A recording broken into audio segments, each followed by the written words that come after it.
پاک بھارت جنگ کې موږ ته د بھارت سوډو انټلیکچوالز او د پاکستان دیسی لیبرلز دا راښکاره شو. چا چې د هغوی د سوډو انټلیکچوال کې جاوید اختر او د ششي ترور په شان خلکو چې به د انسانیت سره نو ولاړ، د ظلم سره ولاړو، د زیاتی سره ولاړو، د جبر سره ولاړو، د حق سره نو ولاړ، بلکې او دلته راځه هغه پوسټ ماډرن کې چې کوم دی هغه دیسی لیبرلز راښکاره شو چې چا د پاکستانیانو د ډیمورالایز کولو لپاره هر څه چې نه د پاکستان انټلیکچوال چې کوم دی د پاکستان نه جاز الوتی شي، نه د پاکستان توپه کار کولی شي. پاکستان هغه ششي ترور او جاوید اختر هم غلط ثابت کړل. پاکستان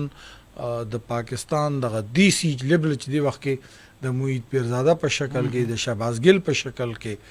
د عمران نیاز دی په شکل کې ولاړ دي چې دی کلی چې موږ به همیشه د بھارت د محکومۍ د ذهني محکومۍ شکارو. هغه بوتان چې کوم دا زما مات شلو په دې ټول سیز کې، په هغې کې د آفتاب اقبال په شان خلک وو، د هغې کې د عمران ریاض ټایپ خلک وو، په هغې کې د شهباز ګل ټایپ خلک وو چې دا خلک دی وخت کې ول پاکستان د جنگ جرأت کولی شي، پاکستان جنگ کولی شي، پاکستان میزایل دغه کولی شي او پاکستان یعنی زمونږ دا صورتحال هغوی جوړ کړل. دا خلکو چې د انګریزي او د هندي او د اردو یو مغلوبې جوړه کړې وه او غوړې غوړې خبرې به یې کولې، دا خلک چې کوم دی په دې جنگ کې ما ډېر په ښکلي طریقې سره